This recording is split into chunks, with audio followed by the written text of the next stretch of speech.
Assalamualaikum warahmatullahi wabarakatuh. Nabi Musa adalah anak Amran bin Kehat dari suku Lewi, anak Yakub bin Ishak. Ia diangkat menjadi nabi sekitar tahun 1450 sebelum Masehi. Ia ditugaskan untuk membawa Bani Israel keluar dari Mesir. Namanya disebutkan sebanyak 136 kali di dalam Al-Quran. Ia memiliki 2 orang anak dan wafat di tanah di Gunung Nebo. Nabi Musa alaihissalam adalah salah satu nabi dan rasul yang dikaruniai mukjizat yang luar biasa oleh Allah Subhanahu wa Ta'ala. Nabi Musa merupakan rasul ulul azmi dan satu dari 4 nabi yang dikaruniai kitab, dan Nabi Musa memperoleh kitab Taurat. Nabi Musa alaihissalam diutus untuk menyiarkan agama Allah SWT saat Raja Fir'aun memimpin Mesir, dan Fir'aun raja yang kejam dan zalim. Pada suatu hari, Fir'aun bermimpi Mesir akan terbakar hebat. Mimpi itu kemudian ditafsirkan bahwa suatu hari akan ada seorang bayi laki-laki yang akan menjadi musuh dan menghancurkan kerajaannya. Mimpi itu membuat Fir'aun memerintahkan pasukannya untuk menangkap dan membunuh seluruh bayi laki-laki, termasuk ibu yang sedang mengandung bayi. Sungguh, Fir'aun telah berbuat sewenang-wenang di bumi dan menjadikan penduduknya berpecah belah. Dia menindas segolongan dari mereka, Bani Israel. Dia menyembelih anak laki-laki mereka dan membiarkan hidup anak perempuan mereka. Quran Surat Al-Qasas ayat 4. Ibu Nabi Musa, Yokabat, lantas merahasiakan kehamilannya dari prajurit kerajaan. Setelah melahirkan Yokadat, juga menyembunyikan Musa kecil di tempat yang tidak diketahui. Hingga suatu hari Allah SWT memerintahkan Yokadat untuk menghanyutkan Musa ke sungai Nil. Allah berjanji bakal mengembalikan Musa alaihissalam dan mengangkatnya menjadi rasul. Di sungai, istri Fir'aun menemukan Musa yang bersih dan bercahaya. Nabi Musa lalu dipungut keluarga Fir'aun. Dia adalah penyejuk mata hati bagiku dan bagimu. Janganlah kamu membunuhnya. Mudah-mudahan dia bermanfaat kepada kita, atau kita ambil dia menjadi anak, kata istri Fir'aun. Saat bersama keluarga Fir'aun, Musa kecil enggan menyusu pada orang lain. Istri Fir'aun lalu mencari ibu-ibu yang mampu menyusui Musa, hingga akhirnya Musa mau menyusu kepada Yokabat yang adalah ibu kandungnya sendiri.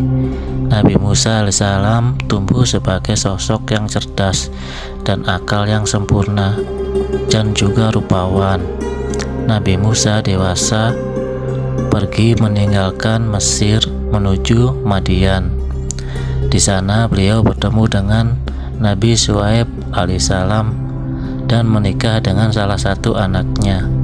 Setelah 10 tahun lamanya di Madian, Nabi Musa alaihissalam dan istrinya meminta izin kepada Nabi Syuaib untuk kembali ke Mesir. Dalam perjalanan menuju Mesir, Musa alaihissalam melihat sinar yang menyala di bukit Sinai. Di tempat itulah Nabi Musa pertama kali menerima wahyu dari Allah Subhanahu wa Ta'ala.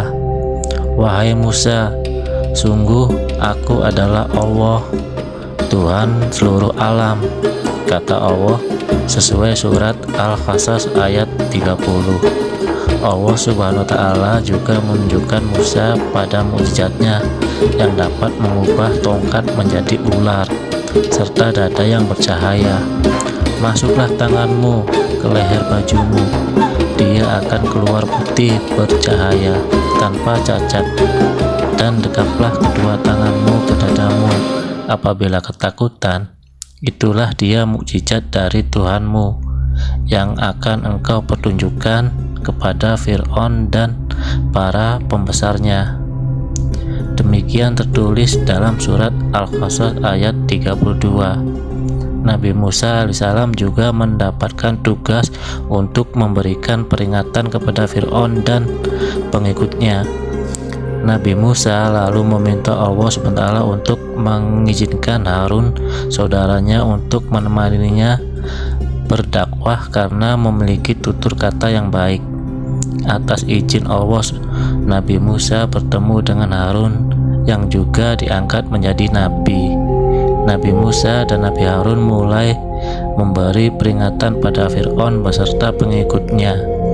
Nabi Musa menyeru masyarakat Mesir untuk menyembah Allah Subhanahu wa Ta'ala dan berbuat kebaikan. Aksi Nabi Musa lalu menyulut emosi Fir'aun.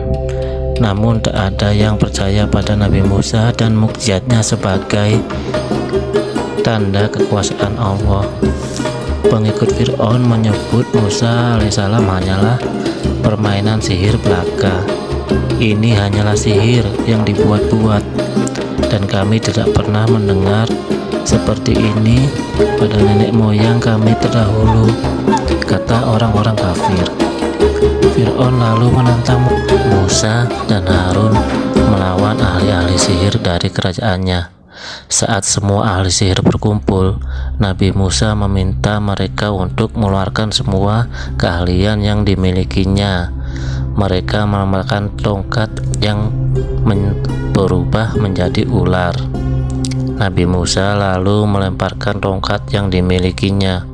Tongkat itu berubah menjadi ular yang lebih besar yang memakan ular-ular milik ahli sihir itu. Semua ahli sihir lalu tunduk dan mengakui kebenaran Nabi Musa alaihissalam. Namun Fir'aun tetap saja tak percaya dan semakin marah kepada Musa. Mengapa kamu beriman kepadanya sebelum aku memberi izin kepadamu? Sesungguhnya ini benar-benar tipu muslihat yang telah kamu rencanakan di kota ini untuk mengusir penduduknya.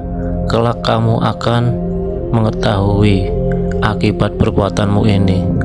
Pasti akan aku potong tangan dan kakimu dengan bersilang, tangan kanan dan kaki kiri atau sebaliknya.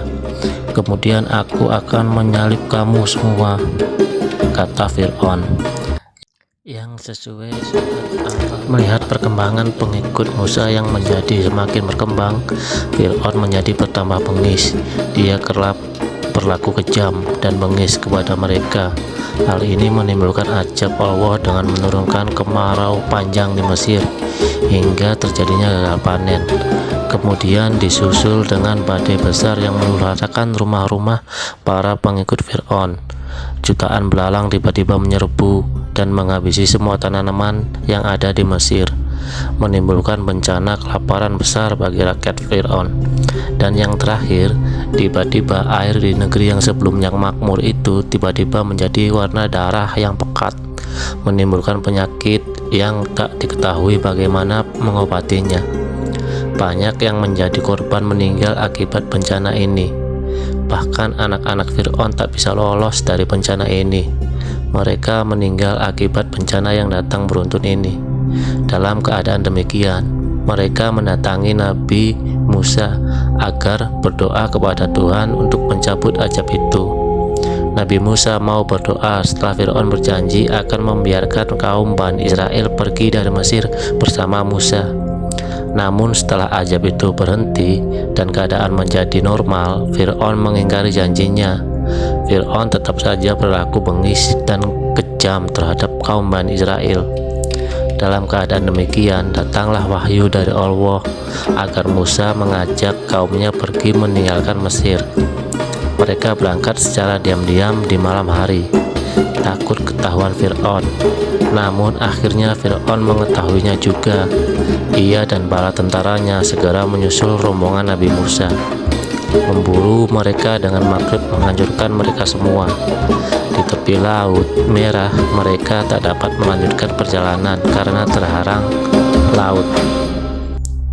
Para pengikut Nabi Musa panik karena Fir'aun dari kejauhan sudah tampak bersama bala tentaranya yang akan membunuh mereka. "Jangan takut, Tuhan bersama kita," kata Nabi Musa sambil memukulkan tongkatnya ke laut.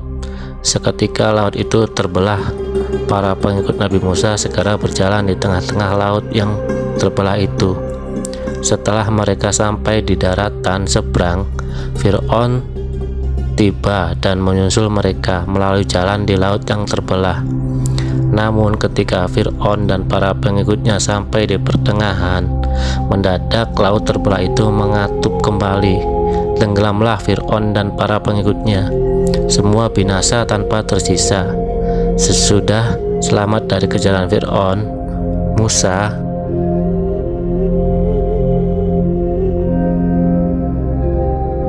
dan para pengikutnya meneruskan perjalanan. Di waktu mereka kehausan dan tidak mendapatkan air, Nabi Musa memukulkan tongkatnya ke batu. Maka dari batu itu mencairlah air yang dapat mereka minum. Sewaktu mereka berada di semenanjung Sinai, mereka kepanasan. Matahari seperti memanggang bumi. Tak ada tempat berteduh karena tak satupun pohon terlihat oleh mereka. Di saat seperti inilah Allah memberikan nikmatnya berupa awan yang melindungi perjalanan mereka. Dan ketika kehabisan bekal, mereka minta kepada Nabi Musa agar Allah menurunkan makanan buat mereka. Allah kemudian memberi mereka makanan berupa mana dan salwa. Mana rasanya manis seperti madu, sedangkan salwa adalah burung puyuh yang datang berbondong-bondong silih berganti. Itulah mukjizat Nabi Musa yang sedang membawa kaumnya ke arah kehidupan yang lebih baik. Inilah sedikit kisah Nabi Musa alaihissalam dengan Fir'aun. Mudah-mudahan kita semua mendapat hikmah dan pelajaran yang sangat luar biasa. Waalaikumsalam warahmatullahi wabarakatuh.